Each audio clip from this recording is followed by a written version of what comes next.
Hello everyone, it's Mike Levin. Thursday, October 12th, 2017, around 6:30 p.m. and I figure I'll make today a fairly symmetrical day. Did a video going into work, I'll do a video leaving work. So, my adventure into Pandas. So, people coming to Pandas specifically in Python and Jupyter Notebook in general might have a variety of different backgrounds and expectations coming to this thing. Me, you'd call me highly predisposed by my background with SQL. And when you're doing something like a groupby in SQL, you expect back a flat table result. And you're grouping by some number of columns, and then any other columns you want to return, you got to wrap in some sort of aggregate function. So you get the count or the sum or the average of whatever it is that's not being grouped, because you can't return them all. So in Pandas you can. These are the things I'm coming to grips with, which is both awesome in its power and implication, and a little bit scary, and it's just so open-ended. Where do you step away from the very Panda-esque way of doing things and step into the right there, waiting to help you, more Python way of doing things? So you group some time series data based on, say, website, and you don't even have to apply an aggregate. You now have a grouped by object. And when I started out with Pandas, one of the questions in my mind is it two-dimensional, like arrays traditionally, or n-dimensional, where any array could have another dimension going off of it,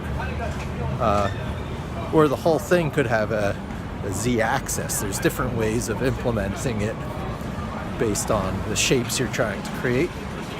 And it turns out that when you do a group by, it's definitely n-dimensional. You have an array of two-dimensional arrays, so it's basically like checkerboards lined up that you can, spin through and access any grid on any of the checkerboards.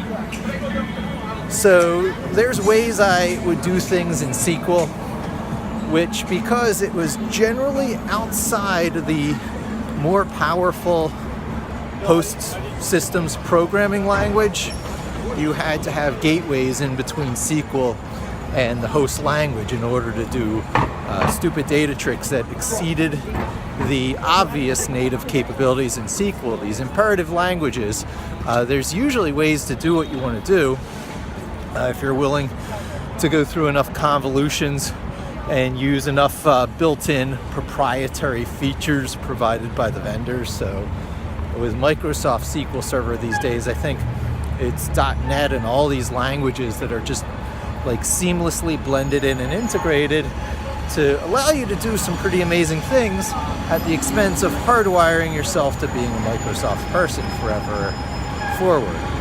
And you might say, well, you're hardwiring yourself to be a Python or a Pandas person. Free and open source makes all the difference in the world on generic plumbing of Unix or Linux. So you hold the reins of your destiny more than when you're completely vendor dependent. You've got options. So anyway, that separation between when you're doing things in database land with SQL and when you're doing things in more of a, I don't even know what to call it. I'm tempted to call it a host computer, because rarely is your database on the computer you're actually sitting on, but you're using some sort of local computer that is hosting your client software. And you can tap into those local capabilities to do manipulations on data that was not pre-shaped on the request. So I feel much more free about doing that now because the line of delineation between the database side of things, because there really is no database here per se. It's in memory. I mean, the technical machinery of databases, I'm sure, is all there, and you can write anything you want to the file. It just doesn't use all the same database methodology because it's got different, you know, things it's trying to satisfy.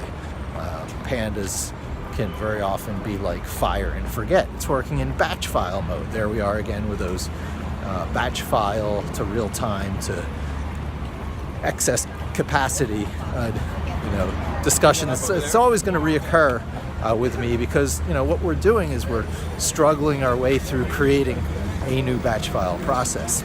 It's exactly what I'm doing. And then I'll get it running in real time. So that's going from like Jupyter Notebook, that's where things are really in batch file mode, because you're doing experimentation, you're interacting with your script, you're interacting with the data and the objects in your script in real time, in mid-execution. Very, very tight feedback loop of try and experiment. So that's how you refine your processes and define your scripts. And then once your script is defined and parameterized and such, you move it out of Jupyter Notebook and into Vim. I want to say Vim because, you know, it's the editing environment that you're moving it into, where you maintain your stuff. And you can use entirely different methodologies when you maintain your code in Vim than when you do in Jupyter Notebook. And a significant part of flavor of this phase of my career is the smarts and elegance with which I alternate between Vim and Jupyter Notebook, and how much of my code really goes back and forth. Some of my time today, of all things, was spent on how to get the hyper.is terminal program, which I'm using, a Electron Chrome component based terminal for those people who use PuTTY or Terminal on Mac or Cygwin on PCs. You know about the concept of a terminal program. It's just basically a command line window. But there is one now that's built on the same components as Slack and the Atom text editor from GitHub. And, you know, it's desktop software that's built out of web browser stuff. And there's a terminal program called hyper.is, which is, I was very skeptical of it at first, and the more I use it, the more it's winning me over. And first and foremost, it is providing a unified way, no matter whether I'm on a Mac or Windows, to copy out of the terminal software the little snippets of text that I want to paste elsewhere. And you'd be amazed at how large of a challenge simply doing that is in a heterogeneous environment. You can certainly get good at it on any particular platform you're on, but as you switch around between platforms, your muscle memory is completely blown to heck. I even have macros to copy between the Vim-based copy buffers and whatever host operating system you're on. But it's different macros for different host OSs, and it's fragile. And so I sort of gave that up. You just want to point with your mouse and drag and click and copy and then paste it somewhere else, just like you can anywhere else. And for old school Vim users, not GVIM, graphical version of Vim, but for old school Vim users who use it in the terminal so that they feel 100% at home even when they pull up Vim on the remote servers that have no desktop, right? This has a real practical use to it because you can sit down at almost any piece of technology, log in, and if you can't get Vim, you can certainly get VI, which is part of the Unix standard, and be productive and be editing text files. While other people who rely on these big IDEs or, you know, super power tool text editors would be at a total loss. It brings you to this level of capability that is just astounding at where you can sit down on what and still do things. So anyway,